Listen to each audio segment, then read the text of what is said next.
వీళ్ళు లేని సమాజం 100% జరుగుతుంది. ఆయన తన సన్నిధిని ఎక్కడికైతే తీసుకుని వెళ్తాడో అక్కడ సమస్తము నూతనపరచబడతాయి. ప్రజలు చదువుకు ఆకర్షింపబడతారు, జ్ఞానమును సంపాదించుకోవడానికి ఆకర్షింపబడతారు, వైలెన్స్ తగ్గిపోతుంది, జంతువుల పట్ల వైలెన్స్, మనుషుల పట్ల వైలెన్స్, భోజనంలో మార్పులు, ఎప్పటికీ నశించినటువంటి శరీరం వగేరా వగేరా వగేరాలు సాధ్యం. ఆయన అదే చేస్తున్నాడు ఈ ప్రపంచంలో. సో పరలోక రాజ్యం అన్నది దేవుని నివాస స్థలంలోనికి మనం వెళ్ళటం అని నేను అనుకోను. దేవుని వాక్యం అలా చెప్పదు. పరలోక రాజ్యం అన్నది దేవుని నివాస స్థలం మన మధ్యకు రావడం గురించే చెప్పాడు. మన మధ్యకు వచ్చి ఆయన తన నివాసమును ఏర్పరచుకుంటాడు. దాన్నే దేవుని రాజ్యం అని అన్నాం. సో ఇప్పుడు ఉదాహరణకు దానికి కౌంటర్గా వచ్చే ఆలోచన ఏంటి అంటే, నా తండ్రి ఇంట అనేక నివాసములు గనవు కాబట్టి నేను వెళుతున్నాను అని అంటే, చూసావా ఆయన ఇక్కడ కాదు ఎక్కడికో వెళుతున్నాడు, సో మనం కూడా ఎక్కడికో వెళ్ళాలి అన్నటువంటి ఆలోచన వచ్చే అవకాశం ఉంది. కాకపోతే ఆ టెక్స్ట్ లో పైకి ఏం చూపించలేదు, కిందికి చూపించలేదు, సైడ్ కు చూపించలేదు, ఇంకెక్కడికి చూపించలేదు. ఆయన వేలెత్తి నేను పైకి వెళ్తున్నాను, నేను పక్కకి వెళ్తున్నాను, కిందికి వెళ్తున్నాను అని చెప్పలేదు.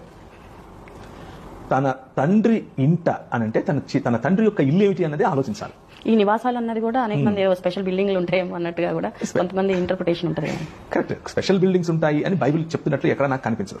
నాకేం కనిపిస్తుంది, బైబిల్ చదివితే నాకు ఎలా అర్థమవుతుంది అని అంటే, దేవుడు తను చేసిన సృష్టిని బాగుంది బాగుంది అన్న సృష్టిని మనిషి తన స్వపరిపాలనలోకి వెళ్లి దాన్ని చెడగొట్టిన కారణం చేత, అందులోనికి దాని మృత్యువాతాన పెట్టిన కారణం చేత దేవుడు దాన్ని మళ్ళీ రిడీమ్ చేస్తున్నాడు, విమోచిస్తున్నాడు. సృష్టిని, దానికి కారణమైన మనుషుని విమోచిస్తూ, ఆ విమోచించే క్రమంలో తన సృష్టిలోనికి వచ్చినటువంటి అంధకార సంబంధమైన దురాత్మ సమూహముల యొక్క ఆధిపత్యాన్ని, మానవుడు పిలిస్తే వచ్చినవే, మానవునికి అధికారం ఇస్తే ఈయన తీసుకెళ్లి వాటికి కట్టబెట్టాడు.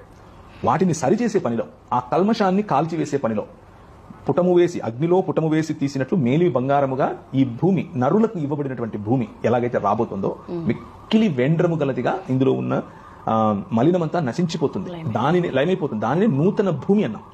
So Bible envisions about new heavens and new earth, నూతన ఆకాశము నూతన భూమిని గురించి ఒక దర్శనం బైబిల్ మనకిస్తా ఉంది. ఆ దర్శనంలో నమ్మకంగా దేవుడు చేస్తున్నటువంటి నూతనీకరణ లేదా నవీనీకరణ లేదా క్రొత్తపరిచేటటువంటి పనిలో పాల్గొనటం మన బాధ్యత. దాంట్లో పాల్గొనటమే మనకు ఇవ్వబడినటువంటి పని.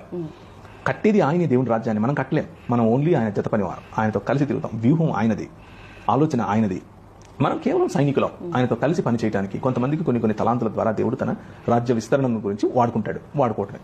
సో అక్కడికెక్కడికో వేరే చోటుకి వెళ్లి బంగారు భవనాల్లో ఉండటం గురించి బైబిల్ చెప్పదు. దేవుడు మన మధ్యకు వచ్చి తన ముఖకాంతిలో మనల్ని బ్రతికింప చేయటం కారణం చేత మనం బ్రతుకుతాం.